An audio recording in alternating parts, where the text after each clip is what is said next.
Hello, welcome back to my haunted library. It's Regina, and as you can see, I have my two wolf spirits with me today.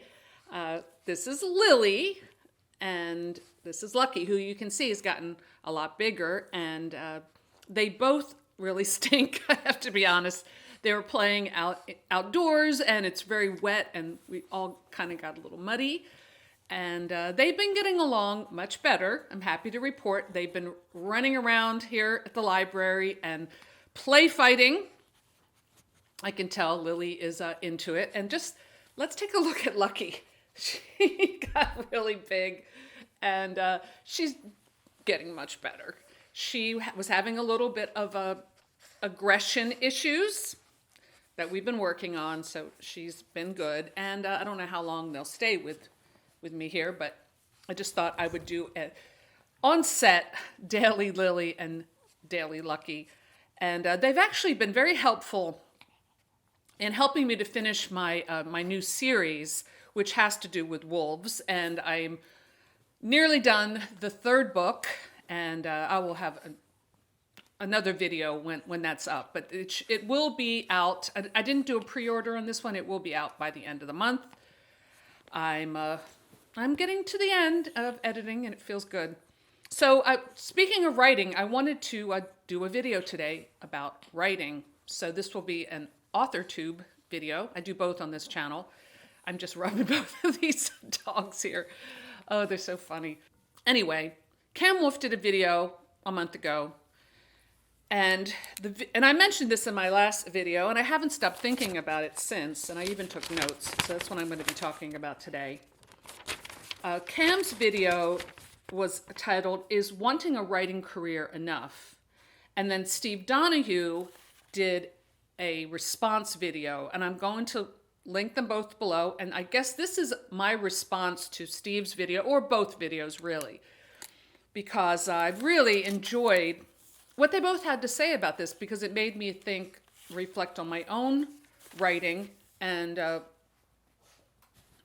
kind of ask myself the same question. So this is what I'm going to talk about. So Steve's response I thought was really good in that he broke down this question into three different end games, which is how Cam put it in his video. Like, what is his end game? His end game that he expressed was to not be rich and famous, but to make a living at his writing, which is a goal that I have also set. Now, I haven't gotten there yet. I don't work full time as he does, though I do work only part time.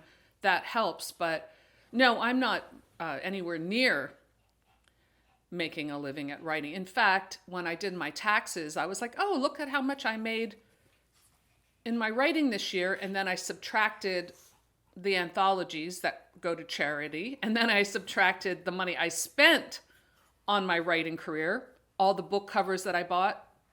I think my goal this year is to write a book for every pre-made book cover I bought. That would be actually a good place to start. And the other things I've spent money on, advertising, running those Facebook ads, the Amazon ads, the other services that I've paid for. I honestly barely broke even, and I'm just being honest, but at least I'm not in the red. So that's something. But it definitely made me reflect on this idea. But this made me reflect on my own writing and what my goals are. And I think that Steve's breakdown of the three different levels, I thought was really good. So I'm going to speak a little bit about that. So he broke it down into these three possible end games, I guess is the term he was using, or goals. And he made the point, which I completely agree with, that each one of these goals is valid. If you just want to write for the sheer pleasure of it, just write for yourself. And I know many people on that level. And I would say that's actually a step, because I know plenty of people who tell me, especially when I was writing screenplays about 10 years ago, that they had a great idea for a screenplay. And would I like to write my screenplay based on their idea? And I always said, oh, I got my own idea. Why don't you write it? Oh, well, they had a lot of excuses, because I think that, it is, you have to take that jump and actually sit down and write something. And Cam mentioned in his video that writing is hard, and Steve said, no, it's not hard. I think I've been on both ends of that. Sometimes it is hard. Sometimes it just flows, But I think that maybe just sitting down and committing to it can be difficult just to start sometimes. So is writing hard? Well, it can be, but it will not improve on its own. It's something that you have to work at if you want to improve. And that is actually one of my goals. And I see my improvement. And I've been definitely on that amateur level. And now I guess I consider myself more semi-pro in that I write and put my work out there to be consumed. And some people do buy it, and some people do like it. Some people maybe not so much, but it is out there as a product. So I've put it out there for public scrutiny. When you're at the amateur level, maybe it's more like getting up the nerve to share it with a writing group is a first step, or doing it in a class. All of this is perfectly valid. And, I knew a couple when I lived in New York, and I wasn't writing, I was working in theater. I knew plenty of writers who spent more times like sitting around cafes, smoking French cigarettes and drinking coffee and absinthe or whatever, and getting more into the style of a writer than actually sitting down and writing. And then sometimes they would share what they wrote with me, and I would give them my feedback, and I would always be very encouraging because that's something I believe in. And a lot of times would be like, well, it's not good enough, or I don't want to put my name on this yet. And I don't know if they could be like 30 years later, they could still be in the same boat. I don't know. I've kind of lost touch with that old gang. But my point is that it's all these different levels, and I agree with Steve. Another thing I've mentioned before, and I really agree with, is thinking about writing as practice, the way a musician practices every day. It doesn't just happen when inspiration strikes. You have to practice. Like I was at the Elton John concert last week, and just watching Elton John play that piano, a lot of practice went into that skill. So the same with writing. I'm at the point now where even on a working day, like when I finish this video, I'm going to go to work.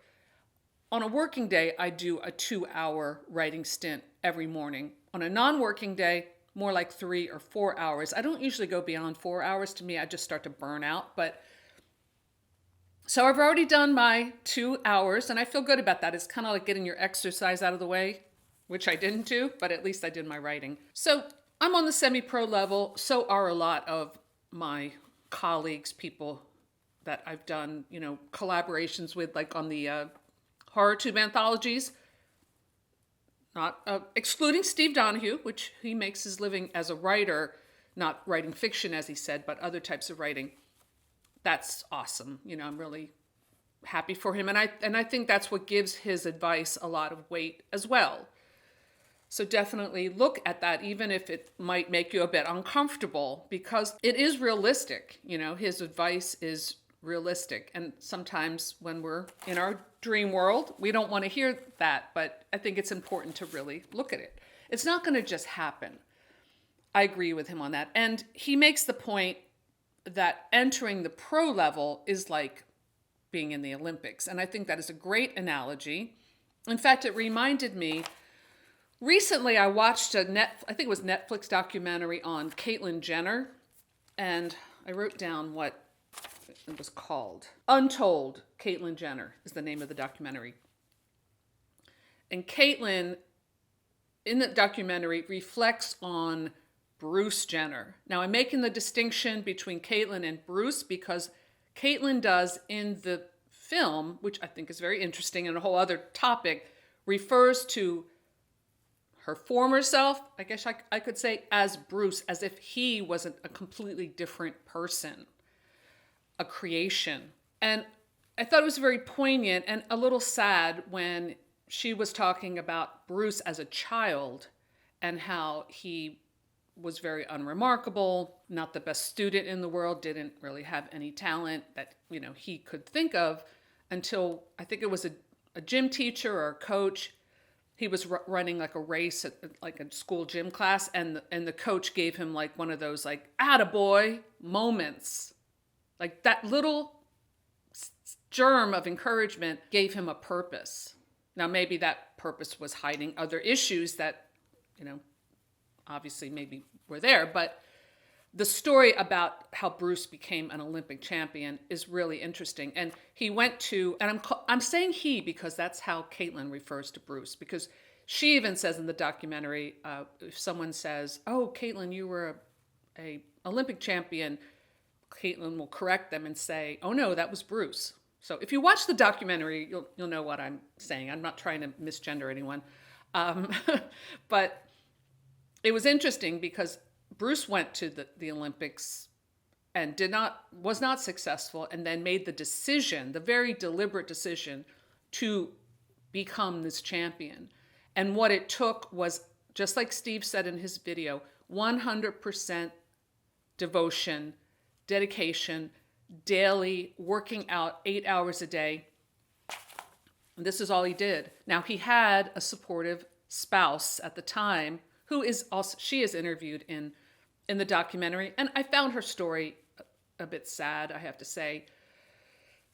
And I remember when I was a kid, Bruce Jenner being a huge star. He was on the Wheaties box at my breakfast table. You know, we all watched the Olympics, and really, it's not like today when you have, you know, so many other channels to watch or things to watch on Netflix. It was like we had 3 stations, and when the Olympics were on, everybody watched the Olympics and talked about it. It was like a really big deal. I think a much bigger deal than it is today, like these Olympic stars. Bruce Jenner was an enormous star, and he was on television. You know, he's like dancing on the Sonny and Cher show, you know, all this stuff. And it goes into that in the documentary. It's very interesting.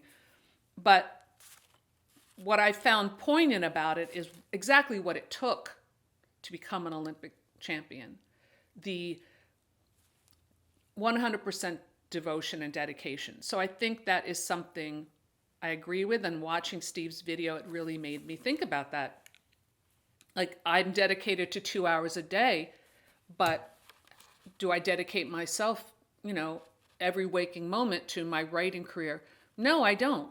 I do other things because I have other obligations, but it made me think about that. Like, what exactly are my goals? I would like to also make at least enough money to support,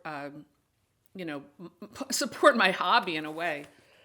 So maybe that's my goal. I don't know. I have to think about it. I'm going to sit down and actually write this out. So yeah, I thought this was great. But I think I wrote here, I think Steve's guideposts are a good place to begin. Now, I've been writing my entire life. In fact, I was looking through some old papers and I found this book that one of the first stories, and it was a horror story, which is interesting. I wrote in 4th grade. I fully illustrated, took it very seriously. And my teacher, Mrs. Gooding, wrote, "Oh, maybe you'll be a famous author someday." Well, Mrs. Gooding, I'm still working on it, just so you know, but I didn't really take it seriously because I was doing other things. And I've only been working on the fiction writing for, I think it's about 6 years now. I have to look because when I put out my first one, but I remember sitting down and writing my first short story and submitting it to an anthology, how scared I was. And it was rejected. And now looking back at that story, I understand why it was rejected. But I really put my heart and soul into it. But I didn't really have the skill that I've developed now. Not to say that I'm great. I know what my strengths are as a writer. I also know what my weaknesses are, the things I have to work on. But I enjoy the process of working on it, and I enjoy the process of seeing that improvement. And I also think that's important. You really have to be honest about where you're at and where you want to go. And, we all have our limitations.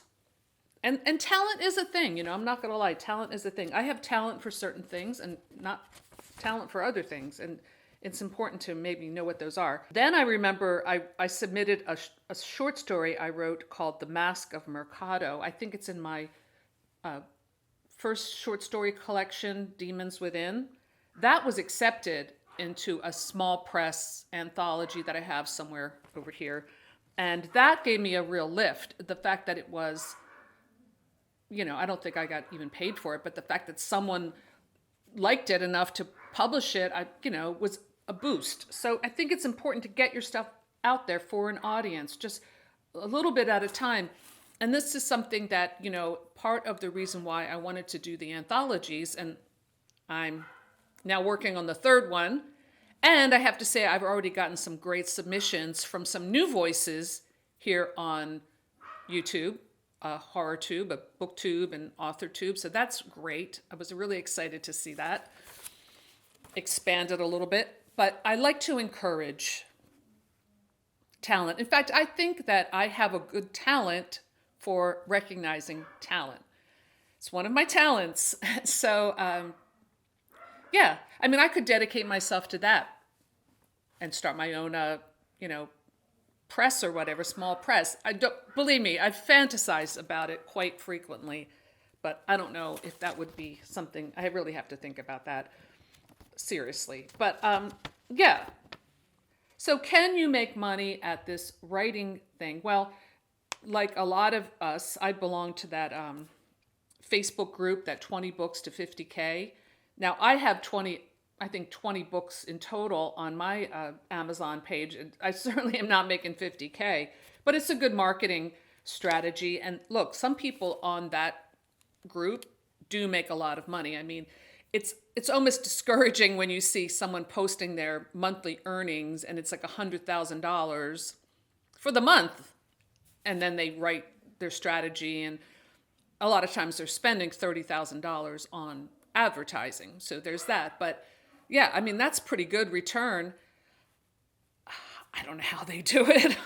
That's why I go to the site and try to figure it out. It's a great marketing ploy, and they have, I'm not saying it's bullshit, I'm not saying that, but it is about marketing, and I think the guy that started it was someone his career was marketing before it went to fiction writing. And honestly, I read some of his fiction, and I think his talent is for marketing.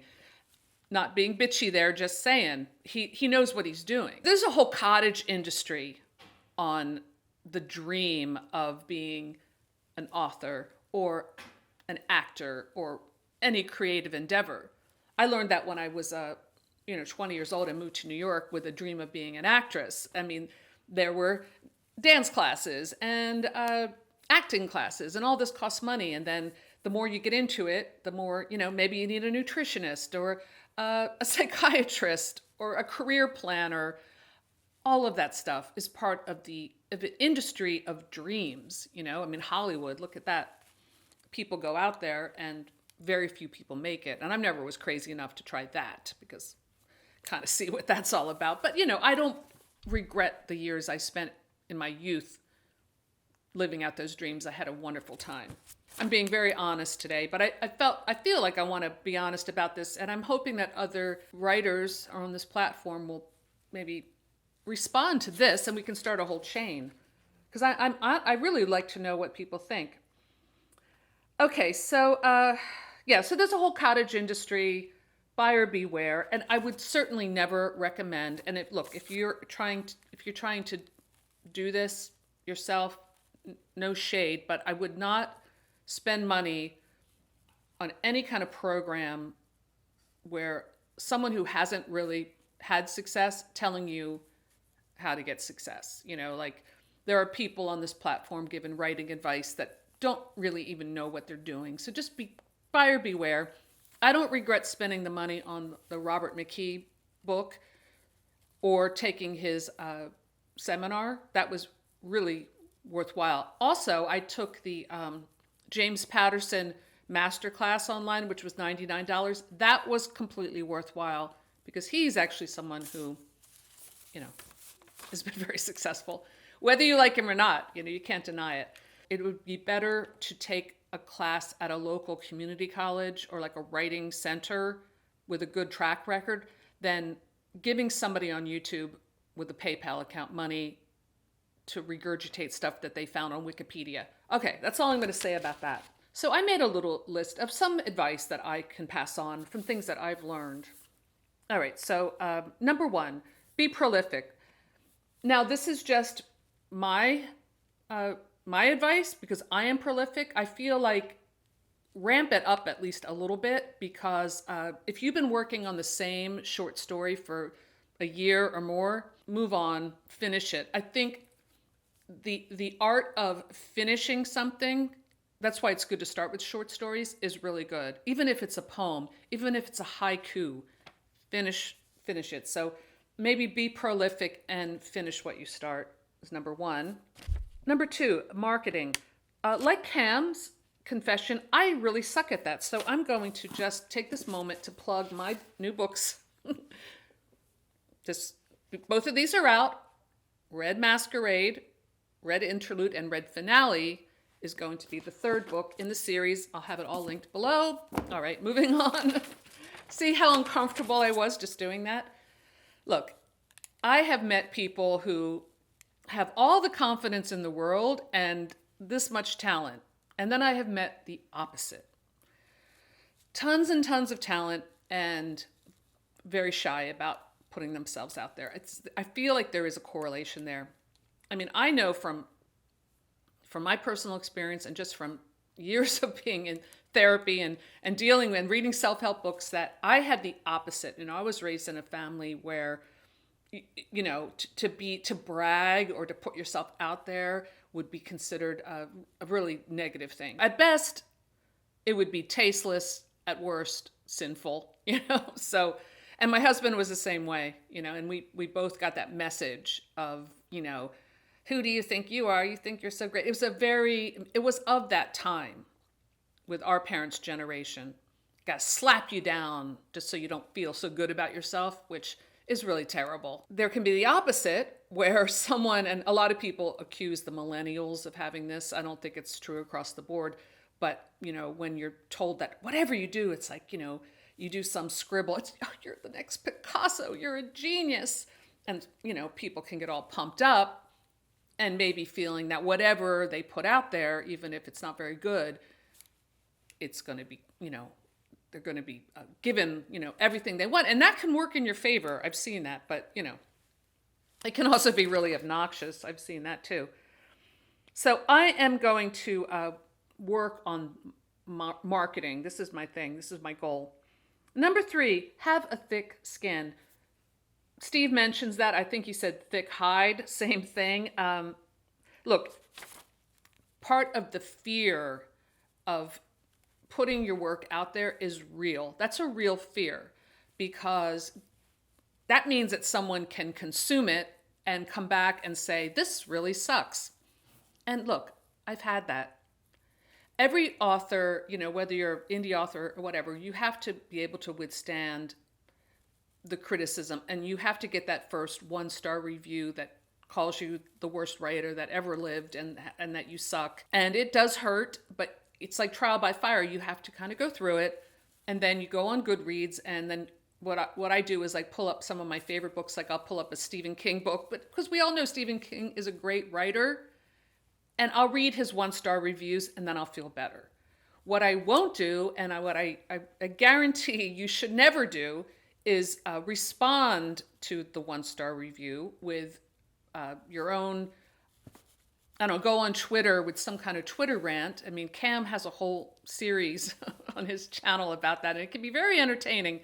But, you know, you can destroy your writing career in an instant by, like, responding to a review or going on TikTok and doing a rant. And I think that we live in a culture where people want to do that immediately. You know, go on Twitter, and it's amazing that even people with a lot of experience can't resist responding to a review, and you just can't do it.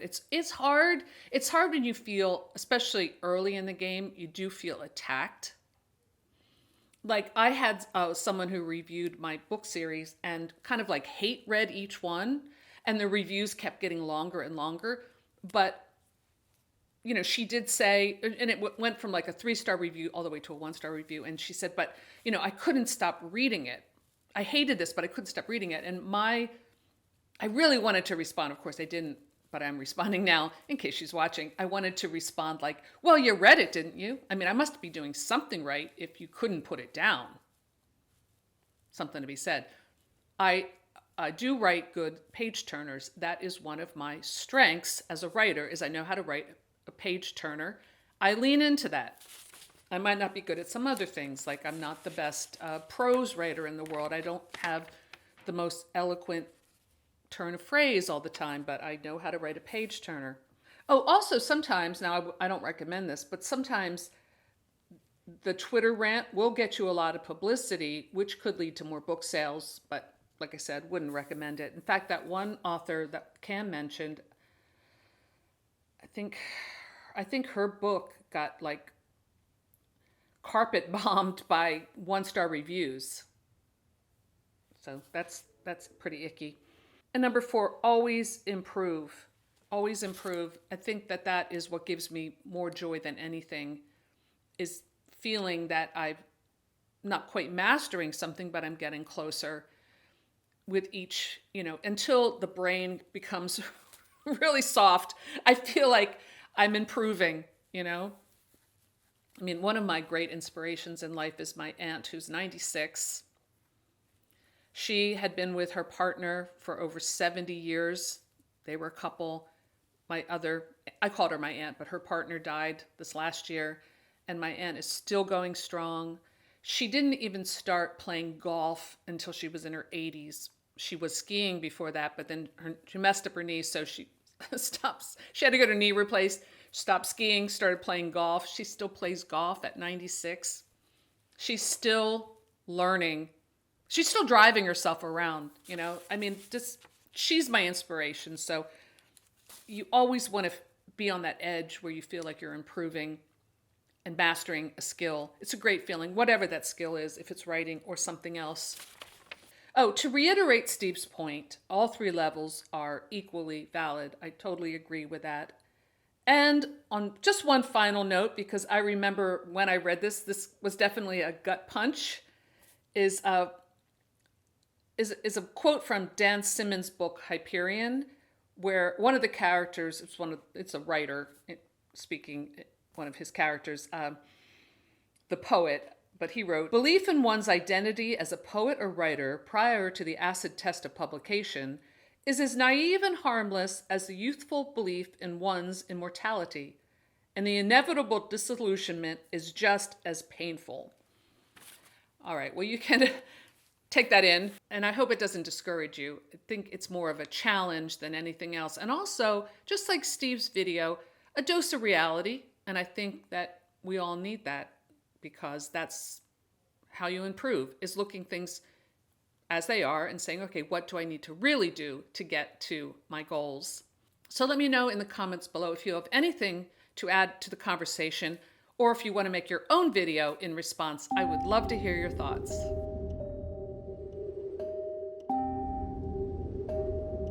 So that's all I have for today. Thanks for stopping by my haunted library, and I'll see you soon. Bye.